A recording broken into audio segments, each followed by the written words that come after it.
SSLC ಸಮಾಜ ವಿಜ್ಞಾನ ಮಾದರಿ ಪ್ರಶ್ನೆ ಪತ್ರಿಕೆ 2 2020-2021.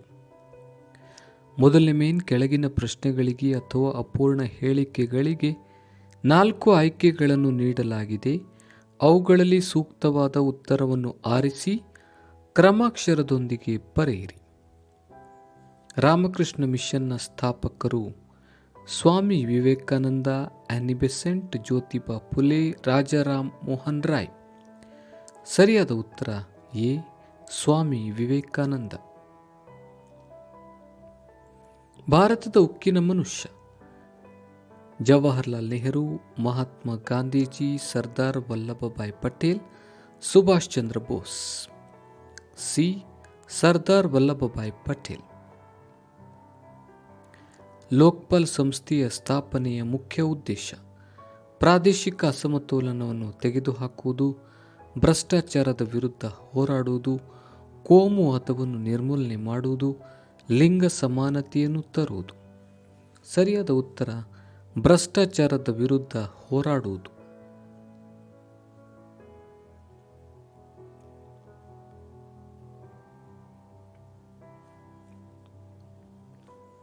ಕೈಗಾ ಅಣುಸ್ಥಾವರ ವಿರೋಧಿ ಚಳವಳಿಯ ನೇತೃತ್ವ ವಹಿಸಿದ್ದವರು ಎಂ.ಡಿ. ನಂಜುಂಡಸ್ವಾಮಿ, ಮೇಧಾ ಪಾಟ್ಕರ್, ಸುಂದರ್ಲಾಲ್ ಬಹುಗುಣ, ಶಿವರಾಮ ಕಾರಂತ. ಉತ್ತರ ಡಿ, ಶಿವರಾಮ ಕಾರಂತ. ಬಾಲಕಾರ್ಮಿಕ ಪದ್ಧತಿ ನಿಷೇಧ ಮತ್ತು ನಿಯಂತ್ರಣ ಕಾಯ್ದೆ ಜಾರಿಗೆ ಬಂದ ವರ್ಷ 1966, 1976, 1986, 1996.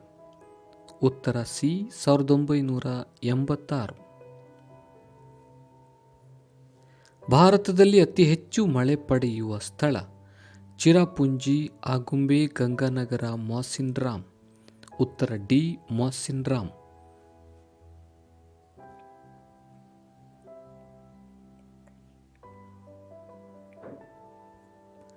ಸಾವಿರದ 1993 ಸಂವಿಧಾನದ 73ನೇ ತಿದ್ದುಪಡಿ ಕಾಯ್ದೆಯ ಮುಖ್ಯ ಉದ್ದೇಶ ಏಕರೂಪದ ಪಂಚಾಯತ್ ರಾಜ್ ಸಂಸ್ಥೆಗಳನ್ನು ಜಾರಿಗೊಳಿಸುವುದು, ಜಾತ್ಯತೀತತೆ ಪದವನ್ನು ಸೇರಿಸುವುದು, ಮತದಾರರ ವಯಸ್ಸನ್ನು 21ರಿಂದ 18ಕ್ಕೆ ಇಳಿಸುವುದು, ಅಸ್ಪೃಶ್ಯತೆಯನ್ನು ನಿರ್ಮೂಲನೆ ಮಾಡುವುದು. ಉತ್ತರ ಎ, ಏಕರೂಪದ ಪಂಚಾಯತ್ ರಾಜ್ ಸಂಸ್ಥೆಗಳನ್ನು ಜಾರಿಗೊಳಿಸುವುದು.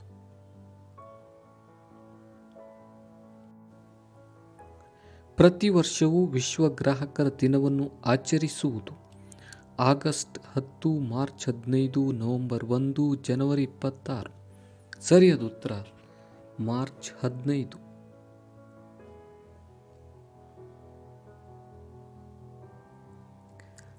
ಈ ಪ್ರಶ್ನೆಗಳಿಗೆ ಒಂದು ವಾಕ್ಯದಲ್ಲಿ ಪ್ರತಿಯೊಂದಕ್ಕೂ ಉತ್ತರಿಸಿ. ಜುನಾಗಢದ ಪ್ರಜೆಗಳು ತಮ್ಮ ನವಾಬನ ವಿರುದ್ಧ ದಂಗೆ ಎದ್ದರು ಏಕೆ? ಜುನಾಗಢದ ನವಾಬನು ತನ್ನ ಸಂಸ್ಥಾನವನ್ನು ಪಾಕಿಸ್ತಾನಕ್ಕೆ ಸೇರಿಸಲು ಇಚ್ಛಿಸಿ ವಿಲೀನೀಕರಣ ಕಾನೂನಿಗೆ ಸಹಿ ಹಾಕಿದನು. ಆಗ ಪ್ರಜೆಗಳು ಅವನ ವಿರುದ್ಧ ದಂಗೆ ಎದ್ದರು.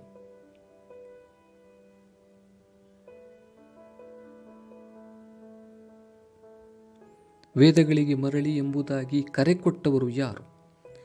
ದಯಾನಂದ ಸರಸ್ವತಿ. ವಿಶ್ವಸಂಸ್ಥೆಯು ಮಾನವ ಹಕ್ಕುಗಳನ್ನು ಯಾವಾಗ ಅಳವಡಿಸಿಕೊಂಡಿತು? 1948 ಡಿಸೆಂಬರ್ 10ರಂದು.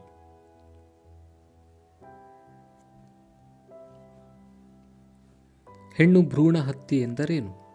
ಸ್ವಾಭಾವಿಕವಾಗಿ ತಾಯಿಯ ಗರ್ಭದಲ್ಲಿ ಬೆಳೆದ ಹೆಣ್ಣು ಭ್ರೂಣವನ್ನು ಬೆಳೆಯದಂತೆ ತಡೆಯುವುದು ಅಥವಾ ಕಾನೂನನ್ನು ಕಡೆಗಣಿಸಿ ಹತ್ಯೆ ಮಾಡುವುದನ್ನು ಹೆಣ್ಣು ಭ್ರೂಣ ಹತ್ಯೆ ಎನ್ನುವರು.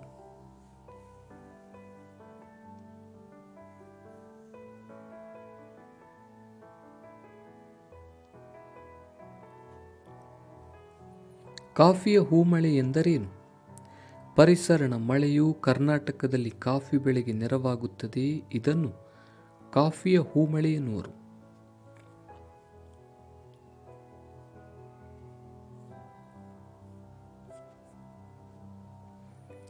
ಇಂದು ಒಳನಾಡಿನ ಜಲ ಸಾರಿಗೆಯ ಪಾತ್ರ ಕಡಿಮೆಯಾಗುತ್ತಿದೆ ಏಕೆ?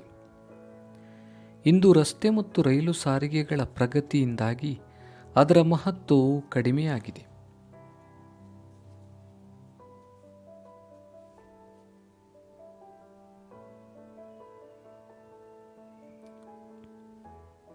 ವಸತಿಹೀನರಿಗೆ ವಸತಿಯನ್ನು ಒದಗಿಸಲು ಜಾರಿಗೊಳಿಸಿರುವ ಯಾವುದಾದರೂ 2 ವಸತಿ ಯೋಜನೆಗಳನ್ನು ಹೆಸರಿಸಿ. ಪ್ರಧಾನ ಮಂತ್ರಿ ಆವಾಸ್ ಯೋಜನೆ, ಅಂಬೇಡ್ಕರ್ ವಾಲ್ಮೀಕಿ ವಸತಿ ಯೋಜನೆ, ಆಶ್ರಯ ಯೋಜನೆ.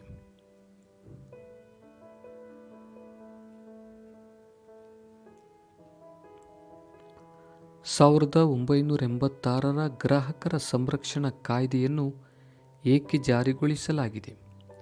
ಶೋಷಣೆಯಿಂದ ಗ್ರಾಹಕರನ್ನು ರಕ್ಷಿಸಲು.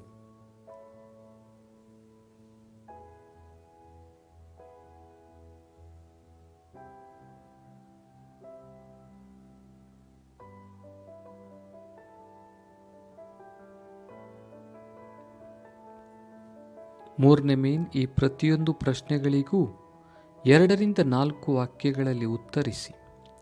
ಬಕ್ಸಾರ್ ಕದನದ ಪರಿಣಾಮಗಳನ್ನು ವಿವರಿಸಿ. ಈಸ್ಟ್ ಇಂಡಿಯಾ ಕಂಪನಿಗೆ ಬಂಗಾಳದ ಮೇಲಿನ ದಿವಾನಿ ಹಕ್ಕನ್ನು 2ನೇ ಶಾ ಆಲಂ ನೀಡಿದನು. ಶಾ ಆಲಂ ವಾರ್ಷಿಕ 26 ಲಕ್ಷ ರೂಪಾಯಿಗಳನ್ನು ಪಡೆದು ಬಂಗಾಳದ ಮೇಲಿನ ತನ್ನ ಎಲ್ಲ ಹಕ್ಕುಗಳನ್ನು ಬಿಟ್ಟುಕೊಡಬೇಕಾಯಿತು. ಔದ್ನ ನವಾಬನಾದ ಶುಜಾ ಉದ್-ದೌಲನು ಕಂಪನಿಗೆ ಯುದ್ಧ ನಷ್ಟ ಪರಿಹಾರವಾಗಿ 50 ಲಕ್ಷ ರೂಪಾಯಿಗಳನ್ನು ಕೊಡಬೇಕಾಯಿತು. ಮೀರ್ ಜಾಫರ್ ಮರಣ ಹೊಂದಿದ್ದರಿಂದ ಅವನ ಮಗನಿಗೆ ವಿಶ್ರಾಂತಿ ವೇತನ ನೀಡಿ ಬಂಗಾಳದ ಪೂರ್ಣ ಆಡಳಿತವನ್ನು ಕಂಪನಿಯು ನಿರ್ವಹಿಸತೊಡಗಿತು.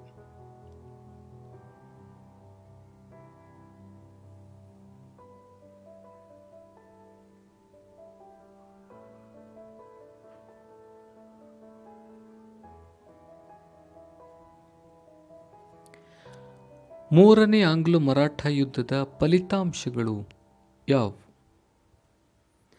ಪೇಶ್ವೆ 2ನೇ ಬಾಜಿರಾಯನು ಬ್ರಿಟಿಷರ ವಿರುದ್ಧ ಸೋತು ಶರಣಾದನು. ಬ್ರಿಟಿಷರು ಪೇಶ್ವೆ ಪದವಿಯನ್ನು ರದ್ದುಗೊಳಿಸಿ ಬಾಜಿರಾಯನಿಗೆ ವಿಶ್ರಾಂತಿ ವೇತನ ನೀಡಿದರು. ಬದಲಿಗೆ ಶಿವಾಜಿಯ ವಂಶಸ್ಥ ಪ್ರತಾಪ ಸಿಂಹನನ್ನು ಸಣ್ಣ ರಾಜ್ಯ ಸತಾರದಲ್ಲಿ ಪ್ರತಿಷ್ಠಾಪಿಸಿದರು. ಮರಾಠರ ಸಾಂಪ್ರದಾಯಿಕ ಮುಖಂಡನಾಗಿಸುವ ಮೂಲಕ ಮರಾಠರ ಪ್ರತಿರೋಧವನ್ನು ನಿಗ್ರಹಿಸಿದರು.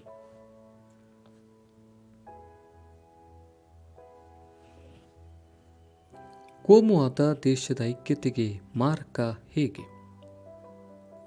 ಇದು ಸಾಮಾಜಿಕ ಭಿನ್ನತೆ, ಪರಸ್ಪರ ಅಪನಂಬಿಕೆ ಹಾಗೂ ಭಯದ ವಾತಾವರಣವನ್ನು ಸೃಷ್ಟಿಸುತ್ತದೆ. ಸಮಾಜದಲ್ಲಿ ಗುಂಪುಗಾರಿಕೆ, ಆರ್ಥಿಕ ವೈಷಮ್ಯ ಮತ್ತು ರಾಜಕೀಯ ಪೈಪೋಟಿಯಲ್ಲಿ ಪ್ರಕಟವಾಗುತ್ತದೆ.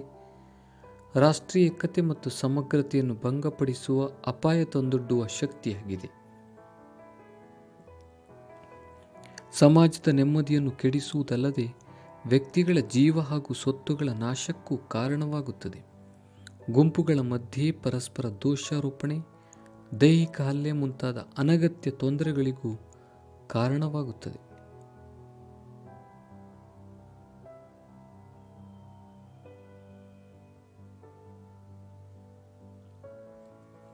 ಅಥವಾ ಪಂಚಶೀಲ ತತ್ವಗಳು ಭಾರತ ಮತ್ತು ಚೀನಾಗಳ ನಡುವಿನ ಸಂಬಂಧ ವೃದ್ಧಿಗೆ ಹೇಗೆ ಸಹಾಯಕವಾಗಿವೆ?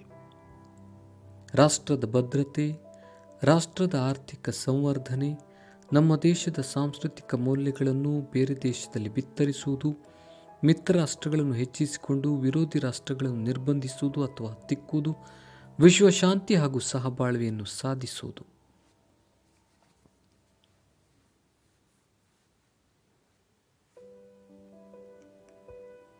ಶ್ರಮ ವಿಭಜನೆಯಿಂದಾಗುವ ಅನುಕೂಲಗಳೇನು? ವಿಶೇಷ ಪರಿಣತಿಗೆ ಕಾರಣವಾಗುವುದು, ಜನರು ವಿವಿಧ ಕ್ಷೇತ್ರಗಳಲ್ಲಿ ಪರಿಶ್ರಮಿಸಿ ಆರ್ಥಿಕ ಲಾಭ ಪಡೆಯಲು ಸಹಾಯಕವಾಗಿದೆ. ಆರ್ಥಿಕ ಹಿತಾಸಕ್ತಿ ಮತ್ತು ಶ್ರಮ ವಿಭಜನೆಯಿಂದ ವರ್ಗ ವ್ಯವಸ್ಥೆಯು ಸೃಷ್ಟಿಗೊಂಡಿತು. ಎಲ್ಲ ವಲಯಗಳಲ್ಲಿ ವ್ಯಾಪಾರ ವಾಣಿಜ್ಯೋದ್ಯಮಗಳು ವಿಸ್ತಾರಗೊಂಡವು. ಕೆಲವು ವ್ಯಕ್ತಿಗಳು ಬಂಡವಾಳವನ್ನು ತೊಡಗಿಸಿ ಹೆಚ್ಚು ಲಾಭ ಮಾಡಿಕೊಳ್ಳತೊಡಗಿದರು.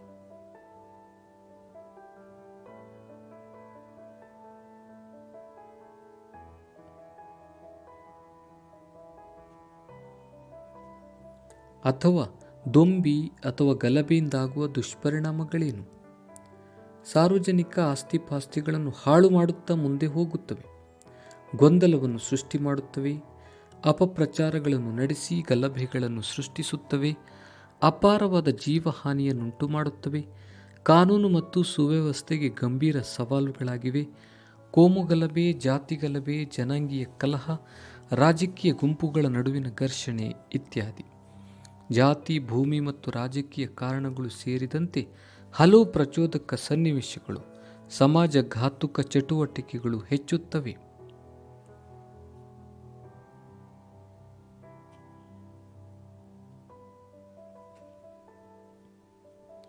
ಪರ್ವತ ಕಾಡುಗಳು ಮತ್ತು ಮ್ಯಾಂಗ್ರೋವ್ ಕಾಡುಗಳನ್ನು ವ್ಯತ್ಯಯಿಸಿ. ಪರ್ವತ ಕಾಡುಗಳು ಪರ್ವತಗಳ ಇಳಿಜಾರುಗಳಲ್ಲಿ ಬೆಳೆಯುವ ಸಸ್ಯ ಮತ್ತು ಮರಗಳನ್ನು ಪರ್ವತ ಕಾಡುಗಳು ಎನ್ನುವರು.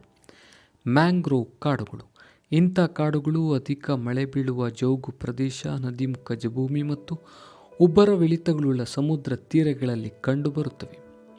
ಪರ್ವತ ಕಾಡುಗಳು ಭಾರತದಲ್ಲಿ ಹಿಮಾಲಯ ಪರ್ವತಗಳು ಹಾಗೂ ಸ್ವಲ್ಪ ಮಟ್ಟಿಗೆ ನೀಲಗಿರಿ ಬೆಟ್ಟಗಳಲ್ಲಿ ಕಂಡುಬರುತ್ತವೆ. ಮ್ಯಾಂಗ್ರೋವ್ ಕಾಡುಗಳು ಪೂರ್ಣ ಕರಾವಳಿಯ ನದೀಮುಖ ಭೂಮಿಗಳಲ್ಲಿ ಹೆಚ್ಚು ಕಂಡುಬರುತ್ತವೆ. ಸ್ವಲ್ಪ ಮಟ್ಟಿಗೆ ಅಲ್ಲಲ್ಲಿ ಚದುರಿದಂತೆ ಪಶ್ಚಿಮ ಕರಾವಳಿಯಲ್ಲಿ ಕಂಡುಬರುವವು. ಪರ್ವತ ಕಾಡುಗಳಲ್ಲಿ ಬೆಳೆಯುವ ಪ್ರಮುಖ ಮರಗಳೆಂದರೆ oak, chestnut, ash, beech pine, cedar, spruce, fir ಮತ್ತು ವಾಲ್ನಟ್. ಮ್ಯಾಂಗ್ರೋವ್ ಕಾಡುಗಳಲ್ಲಿ ಬೆಳೆಯುವ ಪ್ರಮುಖ ಮರಗಳೆಂದರೆ ಸುಂದರಿ, ಬೆತ್ತ, ಜರಿಗಿಡ, ತಾಳೆ, ಕೆಂದಾಳೆ, ಕೇದಿಗೆ ಮುಂತಾದವು.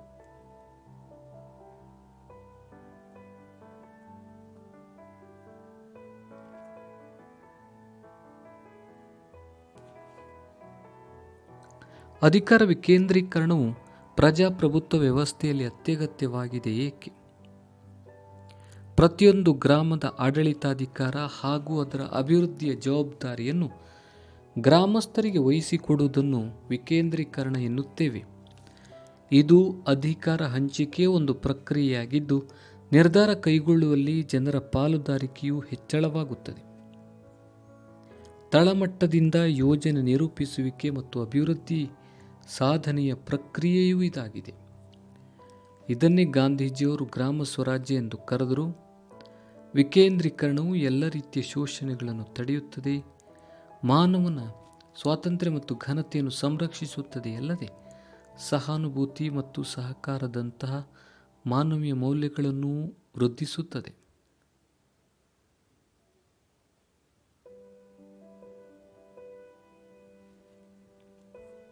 ಭಾರತೀಯ ಅಂಚೆ ಕಚೇರಿಗಳು ಒದಗಿಸುವ ಸೇವೆಗಳು ಯಾವುವು?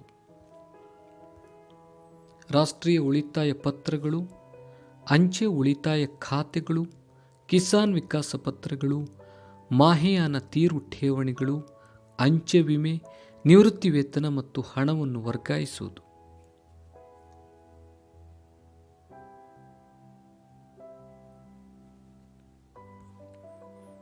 ನಾಲ್ಕನೇ ಮೇನ್.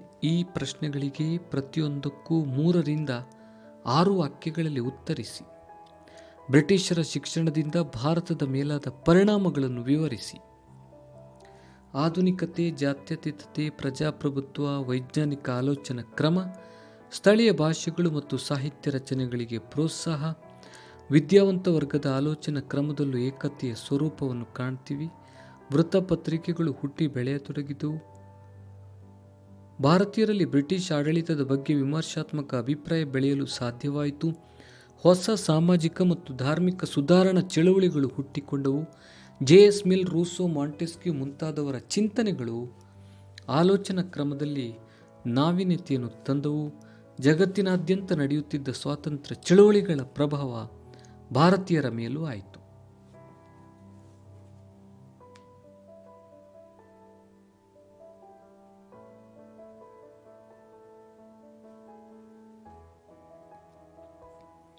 ಮೂರನೇ ಆಂಗ್ಲೋ ಮೈಸೂರು ಯುದ್ಧದ ಪರಿಣಾಮಗಳೇನು? ಶ್ರೀರಂಗಪಟ್ಟಣ ಒಪ್ಪಂದಕ್ಕೆ ಟಿಪ್ಪು ಸಹಿ ಹಾಕುವ ಮೂಲಕ ಯುದ್ಧಕ್ಕೆ ತೆರೆಯಾಯಿತು. ಟಿಪ್ಪುವನ್ನು ಮಣಿಸಲು ಬ್ರಿಟಿಷರು ಶ್ರೀರಂಗಪಟ್ಟಣ ಒಪ್ಪಂದದಲ್ಲಿ ಅಸಮಾನ ಷರತ್ತುಗಳು ಇರುವಂತೆ ನೋಡಿಕೊಂಡರು.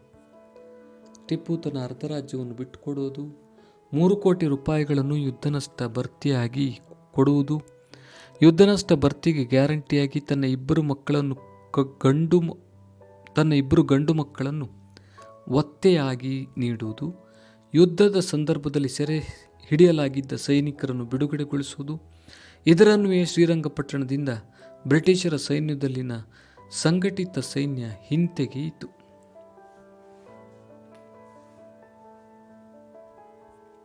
ಅಥವಾ ಭಾರತಕ್ಕೆ ಆನಿ ಬೆಸೆಂಟರ ಕೊಡುಗೆಗಳೇನು? ವೇದಾಂತ ಶಾಸ್ತ್ರದ ಬಗೆಗೆ ವಿಶೇಷ ಜ್ಞಾನವನ್ನು ಹೊಂದಿದ್ರೂ ಐಹಿಕ ಸಂಪತ್ತಿನ ಮೇಲೆ ನಿಂತಿರುವ ಪಶ್ಚಿಮದ ಸಂಸ್ಕೃತಿಗಿಂತ ಆಧ್ಯಾತ್ಮಿಕ ಶಕ್ತಿಯ ಮೇಲೆ ನಿಂತಿರುವ ಭಾರತ ಸಂಸ್ಕೃತಿ ಶ್ರೇಷ್ಠವಾದುದೆಂದು ಪ್ರತಿಪಾದಿಸಿದರು. ಇವರ ಚಳುವಳಿಯು ಹಿಂದೂ ಧರ್ಮದ ಪುನರುತ್ಥಾನ ಚಳುವಳಿಯಾಗಿತ್ತು. ಇವರು ಹಿಂದೂ ಮತ್ತು ಬೌದ್ಧ ಧರ್ಮಗಳ ಬಗ್ಗೆ ತುಲನಾತ್ಮಕ ಅಧ್ಯಯನವನ್ನು ಮಾಡಿದ್ರು. ಭಗವದ್ಗೀತೆಯನ್ನು ಇಂಗ್ಲಿಷ್ಗೆ ಅನುವಾದಿಸಿದರು. ಎಲ್ಲ ವರ್ಗಗಳಿಗೂ ಶಿಕ್ಷಣ ಸಿಗಬೇಕೆನ್ನುವುದು ಇವರ ಆಶಯವಾಗಿತ್ತು. ಸೆಂಟ್ರಲ್ ಹಿಂದೂ ಲಾ ಕಾಲೇಜನ್ನು ಆರಂಭಿಸಿದರು. ನ್ಯೂ ಇಂಡಿಯಾ ಮತ್ತು ಕಾಮನ್ವೆಲ್ತ್ ಎಂಬ ಪತ್ರಿಕೆಗಳನ್ನು ಪ್ರಾರಂಭಿಸಿದರು. ಹೋಮ್ ರೂಲ್ ಲೀಗನ್ನು ಆರಂಭಿಸಿದರು.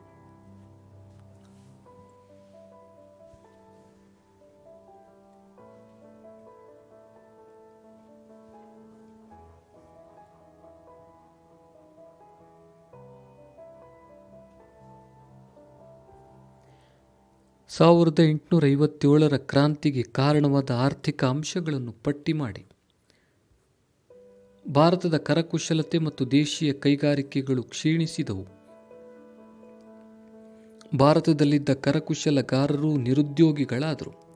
ವಿಶೇಷವಾಗಿ ಬಟ್ಟೆ ಮತ್ತು ಉಣ್ಣೆ ಕೈಗಾರಿಕೆಗಳು ಅವನತಿ ಹೊಂದಿ ನೇಕಾರಿಕೆ ವೃತ್ತಿಯವರು ಉದ್ಯೋಗ ಕಳೆದುಕೊಂಡರು. ಗೃಹ ಕೈಗಾರಿಕೆಗಳು ಅದೇ ಬಗೆಯ ತೀವ್ರ ಆರ್ಥಿಕ ಕಷ್ಟ ಅನುಭವಿಸಿ ಶಿಥಿಲಗೊಂಡವು. ಇಂಗ್ಲಿಷರು ದುಬಾರಿ ಸುಂಕವನ್ನು ಹೇರಿದರು. ಜಮೀನ್ದಾರನು ಕೃಷಿಕರನ್ನು ಶೋಷಿಸುತ್ತಿದ್ದನು. ತಾಲೂಕುದಾರರಿಗೆ ನೀಡಿದ್ದ ಹಕ್ಕುಗಳನ್ನು ಹಿಂಪಡೆಯಲಾಯಿತು. ಇನಾಮ್ ಭೂಮಿಯನ್ನು ವಾಪಸ್ ಪಡೆಯಲಾಯಿತು. ಇದರಿಂದ ಕೃಷಿಕರು ತೀವ್ರವಾಗಿ ಅವಮಾನ ಮತ್ತು ಆರ್ಥಿಕ ಸಂಕಷ್ಟ ಅನುಭವಿಸಿದರು.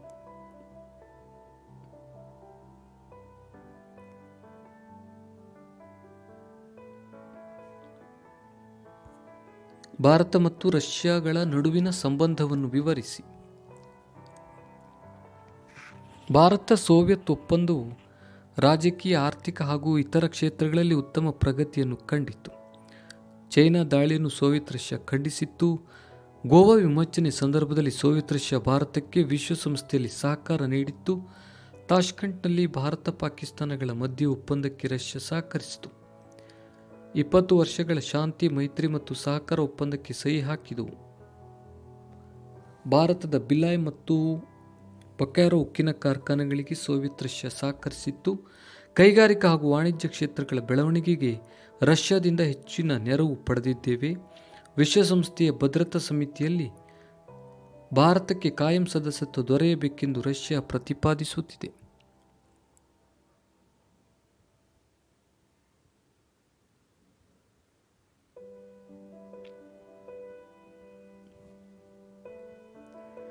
ಅಸ್ಪೃಶ್ಯತೆ ನಿವಾರಣೆಗೆ ಕೈಗೊಂಡಿರುವ ಕಾನೂನು ಕ್ರಮಗಳನ್ನು ವಿವರಿಸಿ.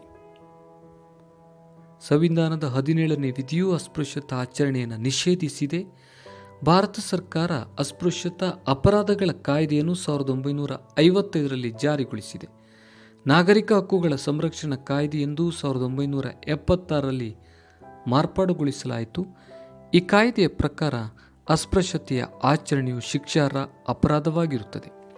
ಅಲ್ಲದೆ ಸಂವಿಧಾನಾತ್ಮಕವಾಗಿ ಸಾರ್ವತ್ರಿಕ ಮತದಾನದ ಹಾಗೂ ಸಮಾನತೆ ಹಕ್ಕನ್ನು ದೇಶದ ಎಲ್ಲ ನಾಗರಿಕರಿಗೂ ನೀಡಲಾಗಿದೆ. ವಿಶೇಷವಾಗಿ ಪರಿಶಿಷ್ಟರನ್ನು ಒಳಗೊಂಡಂತೆ ಹಿಂದುಳಿದ ಜಾತಿಯವರಿಗೆ ಶೈಕ್ಷಣಿಕ ಮತ್ತು ಉದ್ಯೋಗಾವಕಾಶಗಳಲ್ಲಿ ಮೀಸಲಾತಿಗಳನ್ನು ಕಲ್ಪಿಸಲಾಗಿದೆ. 1989ರ ಶಾಸನವು ಅಸ್ಪೃಶ್ಯತೆಯ ನಿರ್ಮೂಲನೆ ಕುರಿತಾದ ವಿಶೇಷ ಜವಾಬ್ದಾರಿಗಳನ್ನು ರಾಜ್ಯ ಸರ್ಕಾರಗಳಿಗೆ ವಹಿಸಿದೆ.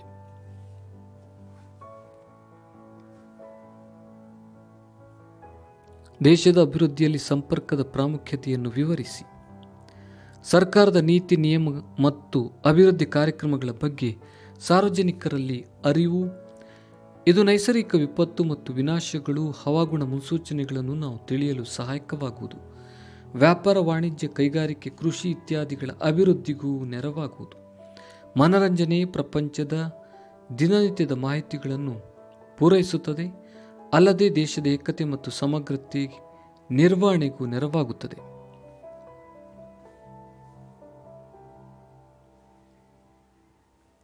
ಅಥವಾ ಕೈಗಾರಿಕೆಗಳು ಕೆಲವೇ ಪ್ರದೇಶಗಳಲ್ಲಿ ಸ್ಥಾನೀಕರಣಗೊಂಡಿವೆ ಏಕೆ? ಕಚ್ಚಾ ವಸ್ತುಗಳ ಸರಬರಾಜು, ಶಕ್ತಿ ಸಂಪನ್ಮೂಲಗಳ ಪೂರೈಕೆ, ಸಾರಿಗೆ ಮತ್ತು ಸಂಪರ್ಕ ವ್ಯವಸ್ಥೆ, ಮಾರುಕಟ್ಟೆ ಸೌಲಭ್ಯ, ಬಂಡವಾಳ, ಕಾರ್ಮಿಕರು ಮತ್ತು ನೀರು ದೊರೆಯುವಿಕೆ, ಸೂಕ್ತ ವಾಯುಗುಣ, ಸರ್ಕಾರದ ನೀತಿ ನಿಯಮಗಳು.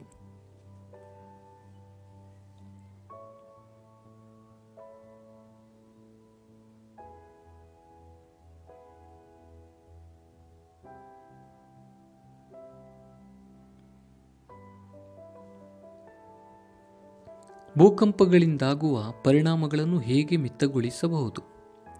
ಭೂಕಂಪನ ವಲಯಗಳಲ್ಲಿ ಜನವಸತಿಗಳ ನಿರ್ಮಾಣ ನಿಷೇಧ, ಭೂಕಂಪನ ನಿರೋಧಕ ಕಟ್ಟಡಗಳ ನಿರ್ಮಾಣವನ್ನು ಅನುಸರಿಸುವುದು, ಉತ್ತಮ ದರ್ಜೆಯ ಕಟ್ಟಡ ನಿರ್ಮಾಣದ ವಸ್ತುಗಳ ಬಳಕೆ ಮತ್ತು ಬಹುಮಹಡಿ ಕಟ್ಟಡ ನಿರ್ಮಾಣವನ್ನು ಕೈಬಿಡುವುದು, ಅಂತರ್ಜಲಕ್ಕಾಗಿ ಬಾವಿಗಳ ಆಳುಕೊರೆತವನ್ನು ನಿಷೇಧಿಸುವುದು, ಭೂಕಂಪನ ತೀವ್ರತೆಯುಳ್ಳ ಬೆಟ್ಟಗುಡ್ಡ ಪ್ರದೇಶಗಳಲ್ಲಿ ನಗರ ಬೆಳವಣಿಗೆಗೆ ನಿರ್ಬಂಧ, ಬಹುದೊಡ್ಡ ಅಣೆಕಟ್ಟು ಮತ್ತು ಜಲಾಶಯಗಳ ನಿರ್ಮಾಣಕ್ಕೆ ನಿಷೇಧ, ಅರಣ್ಯ ನಾಶ ಮತ್ತು ತೀವ್ರ ಸ್ವರೂಪದ ಗಣಿಗಾರಿಕಾ ಚಟುವಟಿಕೆಗಳನ್ನು ತಡೆಯುವುದು.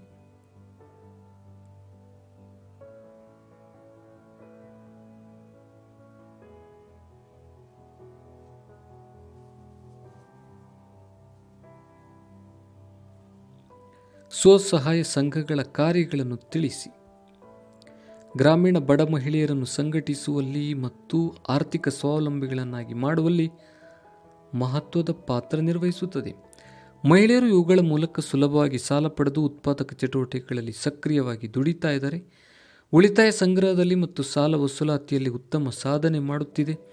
ಬಾಲ್ಯ ವಿವಾಹ, ವರದಕ್ಷಿಣೆ, ಜಾತಿ ಪದ್ಧತಿ, ಮೂಢನಂಬಿಕೆ, ಮಹಿಳೆ ಮತ್ತು ಮಕ್ಕಳ ಶೋಷಣೆ ಮೊದಲಾದ ಸಾಮಾಜಿಕ ಅನಿಷ್ಟಗಳನ್ನು ಹೋಗಲಾಡಿಸಬಹುದಾಗಿದೆ. ಸ್ವಚ್ಛ ಹಾಗೂ ಪ್ರಗತಿಪರ ಸಮಾಜವನ್ನು ಕಟ್ಟುವಲ್ಲಿ ಮಹಿಳೆಯರು ನೆರವಾಗಬಹುದಾಗಿದೆ.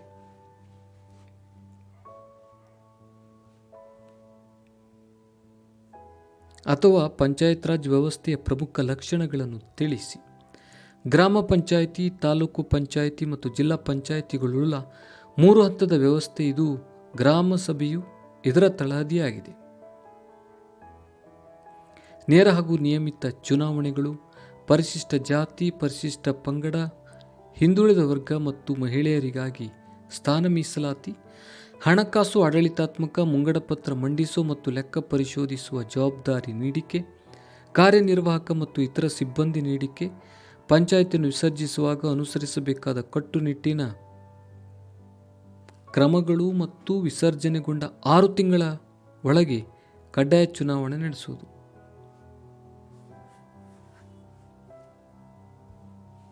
ಬ್ಯಾಂಕ್ ಖಾತೆ ತೆರೆಯುವುದರಿಂದಾಗುವ ಅನುಕೂಲಗಳು ಯಾವುವು? ಹಣದ ಭದ್ರತೆ ಕಾಪಾಡುತ್ತದೆ, ಹಣದ ಪಾವತಿಗಳನ್ನು ಮಾಡಲು ಸಹಾಯ ಮಾಡುತ್ತದೆ, ಹಣವನ್ನು ವಸೂಲಿ ಮಾಡಲು ಸಹಾಯ ಮಾಡುತ್ತದೆ, ಸಾಲ ಪಡೆಯಲು ಸಾಧ್ಯವಾಗುತ್ತದೆ, ವ್ಯವಹಾರಗಳನ್ನು ಸುಗಮವಾಗಿ ನಡೆಸಲು ಸಾಧ್ಯ ಮಾಡಿಕೊಡುತ್ತದೆ, ಭದ್ರತಾ ಕಪಾಟುಗಳನ್ನು ಪಡೆಯಬಹುದು.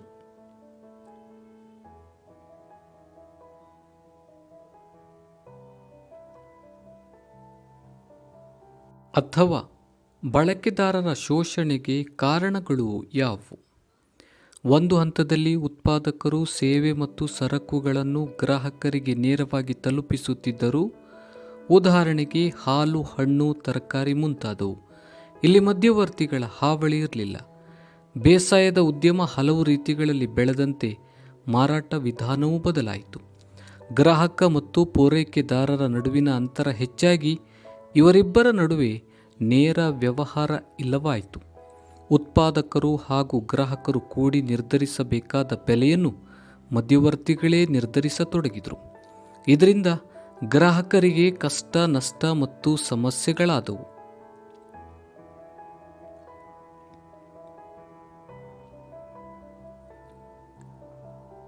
ಐದನೇ ಮೇನ್ ಈ ಪ್ರಶ್ನೆಗಳಿಗೆ ಪ್ರತಿಯೊಂದಕ್ಕೂ 8 ರಿಂದ 10 ವಾಕ್ಯಗಳಲ್ಲಿ ಉತ್ತರಿಸಿ. ಸ್ವಾತಂತ್ರ್ಯ ಹೋರಾಟದಲ್ಲಿ ಸುಭಾಷ್ ಚಂದ್ರ ಬೋಸರ ಸಾಧನೆಗಳನ್ನು ವಿವರಿಸಿ. ಇವರು ನೇತಾಜಿ ಎಂದು ಜನಪ್ರಿಯರಾದರು.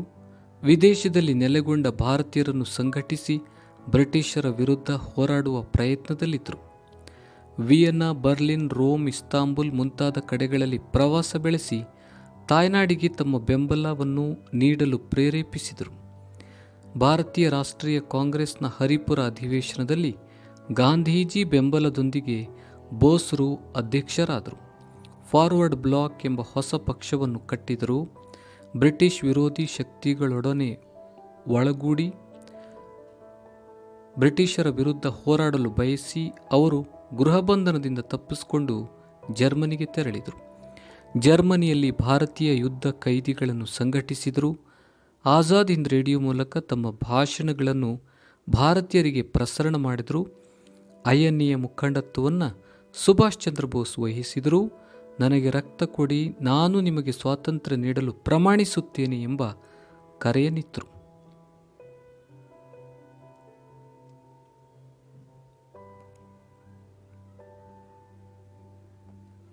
ತೀವ್ರವಾದಿಗಳು ಬ್ರಿಟಿಷರ ವಿರುದ್ಧ ಹೇಗೆ ಹೋರಾಟ ನಡೆಸಿದರು? ಮಂದಗಾಮಿಗಳನ್ನು ರಾಜಕೀಯ ಭಿಕ್ಷುಕರು ಎಂದು ಕರೆದರು. ಮಂದಗಾಮಿಗಳ ಮೃದು ಧೋರಣೆಯನ್ನು ಟೀಕೆ ಮಾಡುತ್ತಾ ತೀವ್ರವಾದ ನಿಲುವುಗಳನ್ನು ಪ್ರತಿಪಾದಿಸುತ್ತಾ ಬಂದ ಬಣವನ್ನು ತೀವ್ರವಾದಿಗಳೆಂದು ಗುರುತಿಸಲಾಗಿದೆ. ಅರವಿಂದ ಘೋಷ್, ಬಿಪಿನ್ ಚಂದ್ರ ಪಾಲ್, ಲಾಲಾ ಲಜಪತ್ ರಾಯ್ ಮತ್ತು ಬಾಲಗಂಗಾಧರ್ ತಿಲಕ್ ಮುಂತಾದವರು ಈ ಬಣದ ಪ್ರಮುಖರಾಗಿದ್ದರು. ಬ್ರಿಟಿಷರ ಧೋರಣೆಯನ್ನು ಬಲವಾಗಿ ವಿರೋಧಿಸಿದರು. ತಿಲಕರು ಸ್ವರಾಜ್ಯವು ನನ್ನ ಜನ್ಮಸಿದ್ಧ ಹಕ್ಕು, ಅದನ್ನು ಪಡೆದೇ ತೀರುವೆ ಎಂದು ಘೋಷಿಸಿದರು. ಪೂರ್ಣ ಸ್ವರಾಜ್ಯವನ್ನು ಪಡೆಯುವುದು ತೀವ್ರವಾದಿಗಳ ಗುರಿಯಾಗಿತ್ತು. ಇವರು ಸ್ವಾತಂತ್ರ್ಯ ಹೋರಾಟಕ್ಕೆ ಜನಸಾಮಾನ್ಯರನ್ನು ಸಂಘಟಿಸುವ ಪ್ರಯತ್ನ ಮಾಡಿದರು. ಧಾರ್ಮಿಕ ಆಚರಣೆಗಳ ಮೂಲಕ ಜನರನ್ನು ಸಂಘಟಿಸಿ ಬ್ರಿಟಿಷ್ ವಿರೋಧಿ ಹೋರಾಟಕ್ಕೆ ಅವರನ್ನು ಸಜ್ಜುಗೊಳಿಸಿದರು. ಗಣೇಶ, ಶಿವಾಜಿ, ದುರ್ಗಾ ಮುಂತಾದ ಉತ್ಸವಗಳ ಮೂಲಕ ಜನರನ್ನು ಹೋರಾಟಕ್ಕೆ ಪ್ರೇರೇಪಿಸಿದರು. ತಿಲಕರು ಮರಾಠಿ ಭಾಷೆಯಲ್ಲಿ ಕೇಸರಿ ಮತ್ತು ಇಂಗ್ಲಿಷ್ ಭಾಷೆಯಲ್ಲಿ ಮರಾಠ ಪತ್ರಿಕೆಗಳನ್ನು ಬ್ರಿಟಿಷರ ವಿರುದ್ಧದ ಹೋರಾಟಕ್ಕೆ ಬಳಸಿಕೊಂಡರು.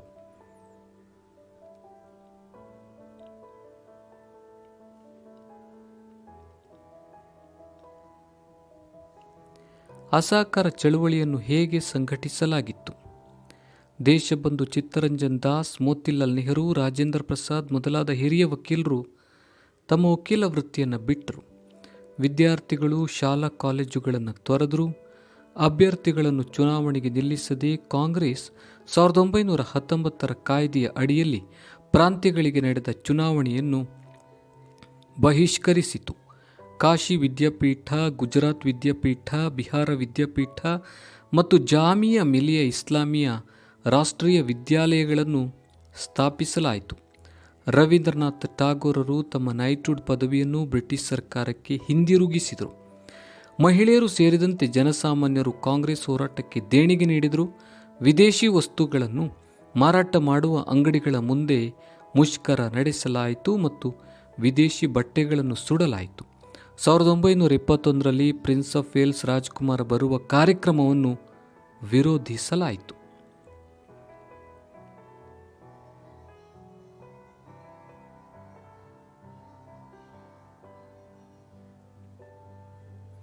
ವಿಶ್ವಸಂಸ್ಥೆಯ ಸಾಧನೆಗಳನ್ನು ವಿವರಿಸಿ. ಶಾಂತಿ ಸ್ಥಾಪನೆಯ ಕಾರ್ಯಗಳು. ವಿಶ್ವಸಂಸ್ಥೆ ಹಲವಾರು ರಾಜಕೀಯ ಸಂಘರ್ಷಗಳನ್ನು ನಿವಾರಿಸಿದೆ.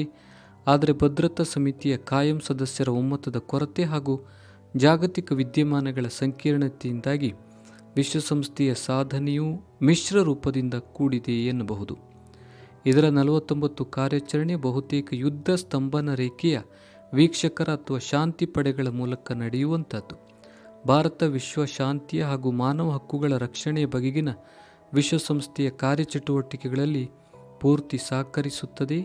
ಸೂಯೆಜ್ ಕಾಲುವೆ ಬಿಕ್ಕಟ್ಟು, ಇರಾನ್ ಸಂಘರ್ಷ, Indonesia, Kashmir, Korea, Hungary, Congo, Cyprus, Arab Israel, Namibia, Afghanistan ಇತ್ಯಾದಿ ವಿವಾದಗಳ ಪರಿಹಾರಕ್ಕಾಗಿ ವಿಶ್ವಸಂಸ್ಥೆ ಶ್ರಮಿಸಿದೆ. ಅಣ್ವಸ್ತ್ರ ಹಾಗೂ ಸಾಂಪ್ರದಾಯಿಕ ನಿಶಸ್ತ್ರೀಕರಣದ ನಿಟ್ಟಿನಲ್ಲಿಯೂ ವಿಶ್ವಸಂಸ್ಥೆ ನಿರಂತರ ಪ್ರಯತ್ನ ಮಾಡುತ್ತಿದೆ. ಆರ್ಥಿಕ ಹಾಗೂ ಹಣಕಾಸಿನ ಸಾಧನೆ. ವಿಶ್ವಸಂಸ್ಥೆಯ ಸನ್ನದಿನ ಪ್ರಸ್ತಾವನೆಯಲ್ಲಿ ಈ ಸಂಸ್ಥೆ ಸಾಮಾಜಿಕ ಪ್ರಗತಿ ಹಾಗೂ ಉತ್ತಮ ಜೀವನ ಮಟ್ಟಕ್ಕೆ ಯತ್ನಿಸಬೇಕು ಎಂದು ಘೋಷಿಸಲಾಗಿದೆ. ಆರ್ಥಿಕ ಮತ್ತು ಸಾಮಾಜಿಕ ಸಮಿತಿಯ ಮೇಲ್ವಿಚಾರಣೆಯಲ್ಲಿ ಈ ಕಾರ್ಯ ಸಾಧಿಸಬೇಕಾಗಿದೆ. ಆರ್ಥಿಕ ಮತ್ತು ಹಣಕಾಸಿನ ಕ್ಷೇತ್ರದಲ್ಲಿ ಸುಂಕ ಮತ್ತು ವ್ಯಾಪಾರದ ಸಾಮಾನ್ಯ ಒಪ್ಪಂದ ಆಗಿರುತ್ತದೆ. ವಿಶ್ವ ಬ್ಯಾಂಕ್, IMFನಂತಹ ವಿತ್ತೀಯ ಸಂಸ್ಥೆಗಳು ವಿಶ್ವಸಂಸ್ಥೆಯ ಸಹಯೋಗದೊಂದಿಗೆ ಉತ್ತಮ ಸಾಧನೆ ಮಾಡುತ್ತಿವೆ.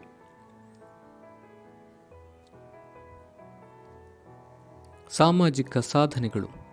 ವಿಶ್ವ ಆರೋಗ್ಯ ಸಂಸ್ಥೆ, ಯುನೆಸ್ಕೋ, ಯುನಿಸೆಫ್ ಮುಂತಾದವುಗಳು ವಿಶ್ವಸಂಸ್ಥೆಯ ಸಾಮಾಜಿಕ ಕಳಕಳಿಯ ಸೇವಾ ಸಂಸ್ಥೆಗಳು. 1948ರ ಸಾರ್ವತ್ರಿಕ ಮಾನವ ಹಕ್ಕುಗಳ ಉದ್ಘೋಷಣೆ ಕೂಡ ಒಂದು ಉತ್ತಮ ಸಾಧನೆಯೆನಿಸಿದೆ. ವರ್ಣಭೇದ ನೀತಿಯನ್ನು ಅಳಿಸಿ ಹಾಕುವಲ್ಲಿ, ಸಾಮ್ರಾಜ್ಯಶಾಹಿತ್ವ, ವಸಾಹತುಶಾಹಿತ್ವ ಇತ್ಯಾದಿಗಳನ್ನು ಇಲ್ಲವಾಗಿಸುವಲ್ಲಿಯೂ ವಿಶ್ವಸಂಸ್ಥೆಯ ಪಾತ್ರ ಗಮನಾರ್ಹ. ಭಾರತದಲ್ಲಿ ಅನುಸರಿಸುತ್ತಿರುವ ವಿವಿಧ ಕೃಷಿ ವಿಧಾನಗಳನ್ನು ಹೆಸರಿಸಿ. ಜೀವನಾಧಾರಿತ ಬೇಸಾಯ, ಸಾಂದ್ರ ಬೇಸಾಯ, ವಾಣಿಜ್ಯ ಬೇಸಾಯ, ಮಿಶ್ರಣ ಬೇಸಾಯ, ನೆಡುತೋಪು ಬೇಸಾಯ, ಒಣ ಬೇಸಾಯ, ಆರ್ದ್ರ ಬೇಸಾಯ, ನೀರಾವರಿ ಬೇಸಾಯ.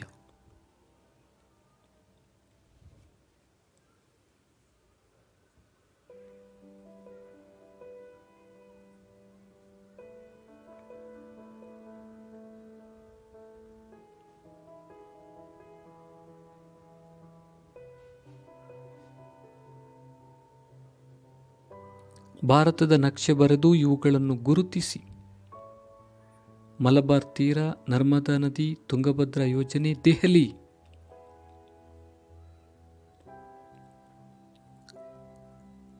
ಮಲಬಾರ್ ತೀರ ಎ, ಬಿ ನರ್ಮದಾ ನದಿ, ಸಿ ತುಂಗಭದ್ರಾ ಯೋಜನೆ, ಡಿ ದೆಹಲಿ.